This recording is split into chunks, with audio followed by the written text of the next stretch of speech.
Hello, I'm Dave and this is Logan, out once again for a walk in the New Forest.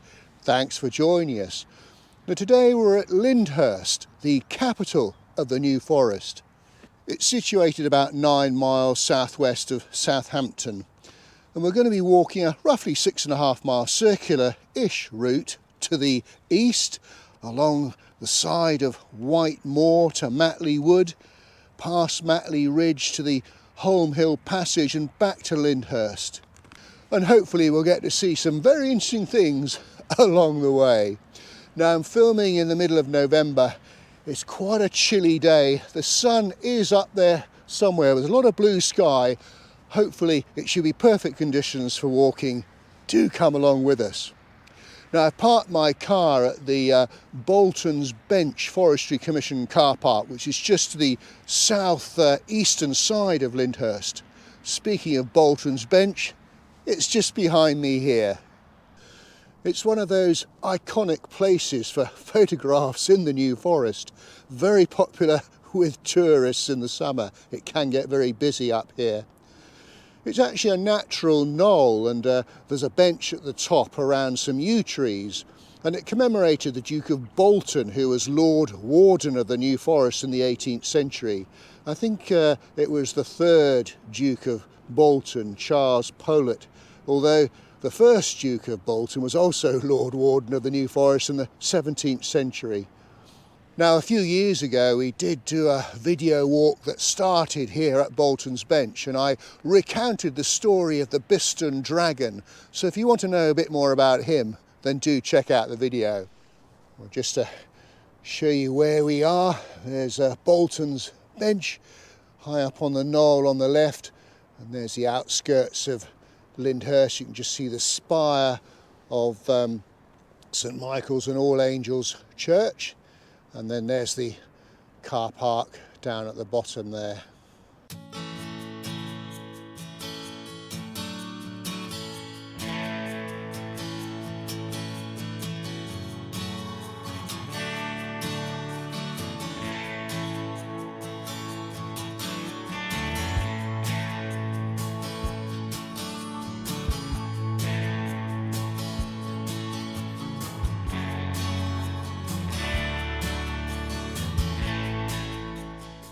Just about 400 yards or so to the southeast of BOLTON'S Bench is a cemetery, and it was established here in 1884 after the churchyard at St Michael's and All Angels in the village became full. I think the churchyard there became closed for new burials in 1885. Hopefully today we're going to experience some terrific autumnal colours. Look at the leaves that have turned on that tree on the left. Quite beautiful. Well, we're continuing to head southwards. We've just passed a trig point. Of course, as regular viewers will know, that has to be bagged in the customary fashion. Right, so we're going to continue along what basically looks like a ridge, but in fact it's an ancient bank, and it's called the Park Pale.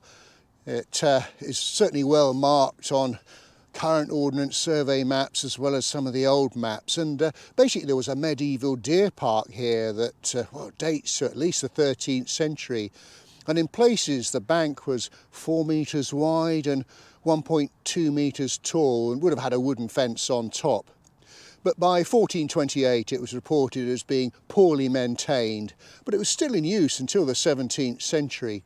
And it's very much sort of flask shaped, and basically it operated well. Deer would have been driven into it from one end. Well, we've just come across a sand pit. You know what that means. Time for some Whippet zoomies. Cue the music.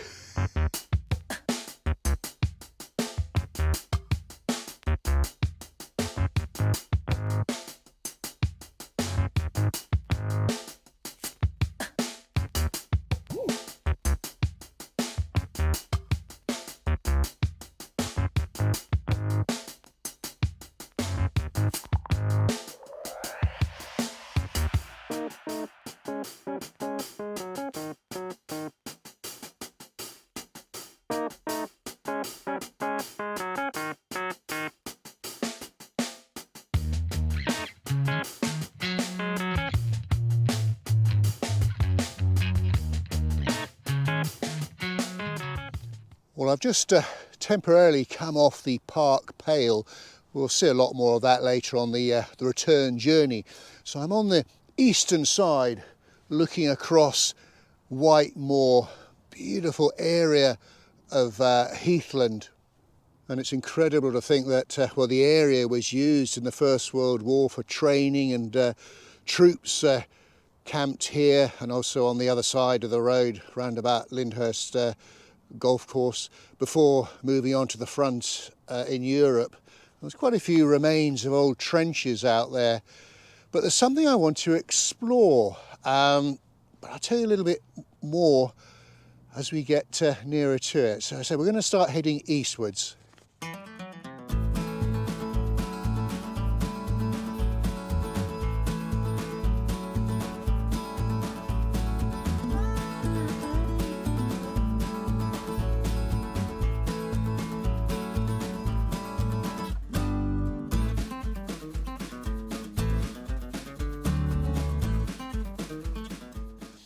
Well, I've come back away from White Moor. I was trying to find the remains of a Victorian rifle range, but I haven't been successful. The problem is the area where it was located is in a sort of, well, we've had a lot of rain recently and it looks quite boggy, and I just don't know the land that well. So let me tell you a little bit about the range anyway. Back in 1859, there was a threat of an invasion from France, and so a number of volunteer rifle groups and rifle ranges were set up, and there were at least 2 or 3 such ranges in the New Forest. The one here was about 900 yards long, and it does appear on a very old map. So basically, just looking out onto the moor, the firing positions were over to the left, and the targets were at a place called Roe Hill, which I think is over there. Indeed, I came across a photograph of a lovely picture, a painting by Sir Charles Burrard that he did in 1861, showing the firing position at 900 yards.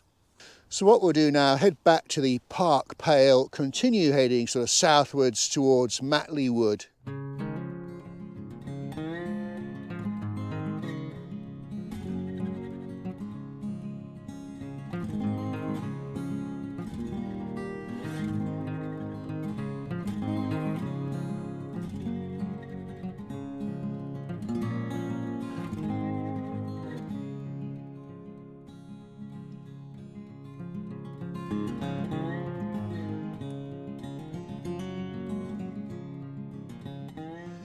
Oh, I tell you, it really is one of those fresh autumnal days. Okay, we're wrapped up and Logan's got his thick coat on, but when the sun comes out and the colours, you really feel great to be alive. Well, I've just passed over an ancient old track called Salt Way. It even appears on an 1814 driver's map of the area. Way back in days gone by, salt used to be produced by evaporation from seawater along the coast at places like Lymington and Keyhaven, and the salt would be transported across the forest by pack horse and donkey to Southampton. But the industry declined in the 19th century when it became easier to extract salt from the mines in Cheshire and could then be transported along the railways. Wow, this is what we've been looking for today. Devil's fingers. Not the prettiest piece of vegetation you're ever going to see, but quite impressive nonetheless. It's been very much a late autumn. I wasn't sure if I'd come across any, but that's a cracker. And there's another one down there. Does it smell any good? He's not so sure.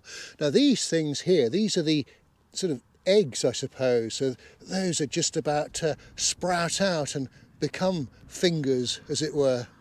Well, just before we head into Matley Wood, let's check out this view one more time, looking over to White Moor.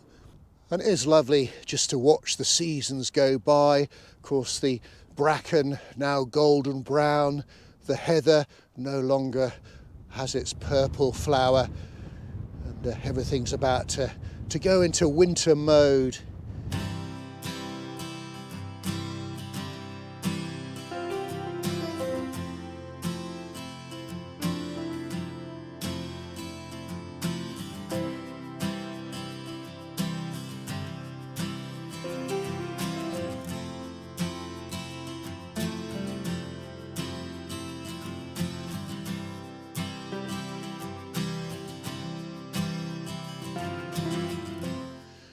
Well, just before we go into the Matley Wood itself, just to the west of it, there's a little bit of exploring to do. Back at the end of the First World War in 1917, this little area, well, something like 230 acres of it actually, was a trench mortar training school. And then it became a grenade training school. And you can still see today a few indentations in the ground, some of the trenches that were never filled in. I mean, for example, just behind me here, I'm not saying it is, but it may well have been the remnants of a trench over 100 years old. Right, into Matley Wood we go, one of my favourite woods. Look at this gorgeous holly tree, red berries glinting in the autumnal sunshine. It's so pretty. Well, now the leaves are beginning to fall, it's a lot easier to enjoy the network of branches. Look at this terrific beech tree. Oh, it's quite beautiful.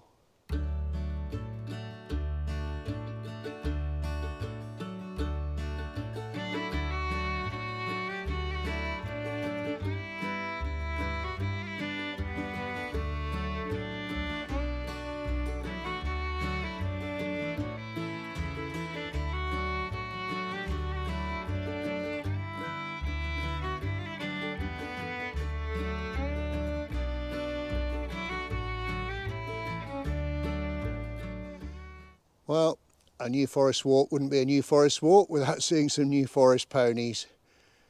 A lovely peaceful scene of this lot munching away underneath the trees. Of course, they've all got their thick winter coats on now, including this youngster in front of me. That should be nice and cosy over the months ahead. Well, this is one of my favourite trees in Matley Wood. Whenever I come here, I always make sure that I pay a visit to this one. I don't know what's so special about it. I mean, it's obviously fairly old, and it's certainly been pollarded. I just love it. So I've just come out of Matley Wood on the eastern side, and this is the view that greets me. A few ponies out there grazing away. It really is, as I often say, it's difficult to put the pictures into words.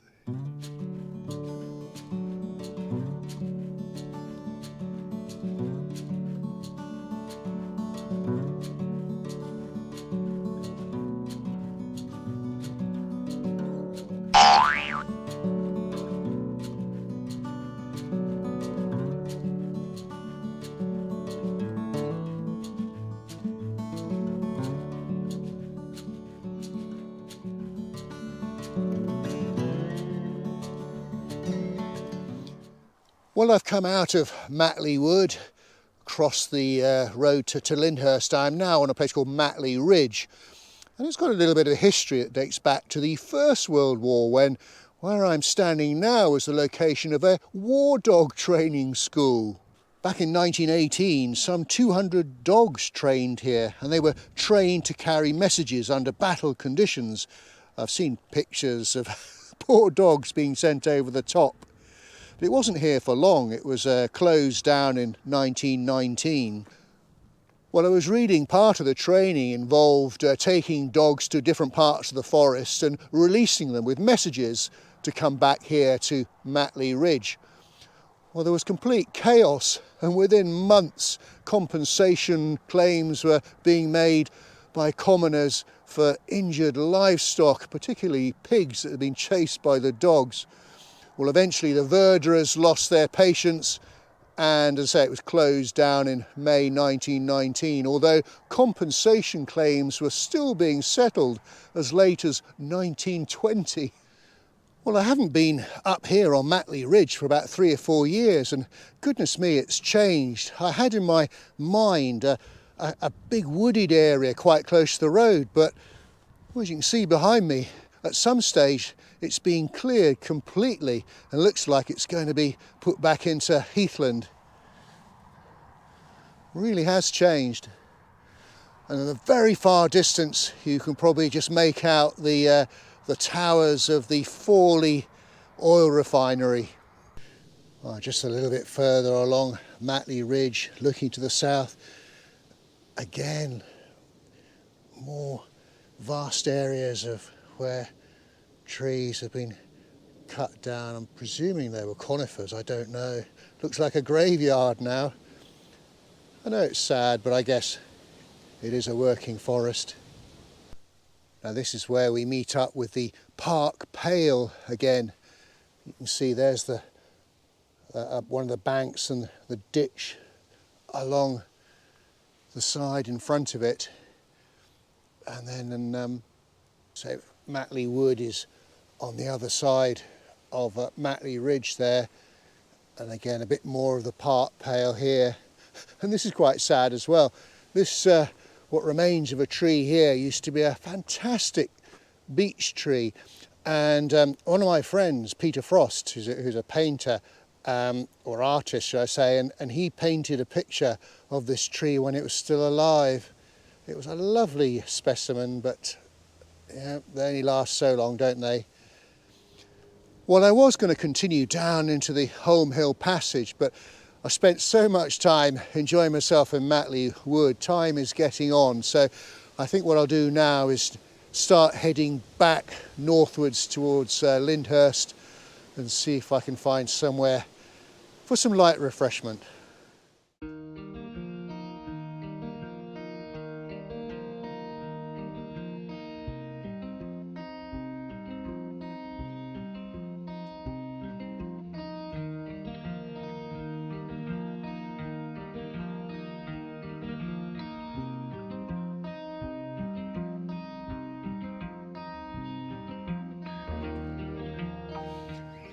Well folks, we've made it back to Lyndhurst. I thought I'd pay a visit to the Stag, purely for research purposes for the video.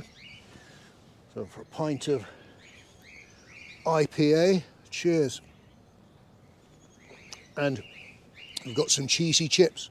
If you're wondering what all that squeaking is in the background, there's a whole load of parrots or cockatiels, I'm not sure what they are. They're very pretty. And also in the garden here, there's a magnificent statue of a stag. Anyway, time for a sweetie. Back to this pint. Oh, been looking forward to this. Well folks, we've come to the end of our walk. We thought we'd do the end scene here in the quite enchanting Matley Wood. We hope you enjoyed the walk. If you did, please do give us a thumbs up and a like, and do leave a comment. And do check out our Facebook page, Dave's Countryside Walks. So until we meet again, thanks for watching, and cheerio. Good boy.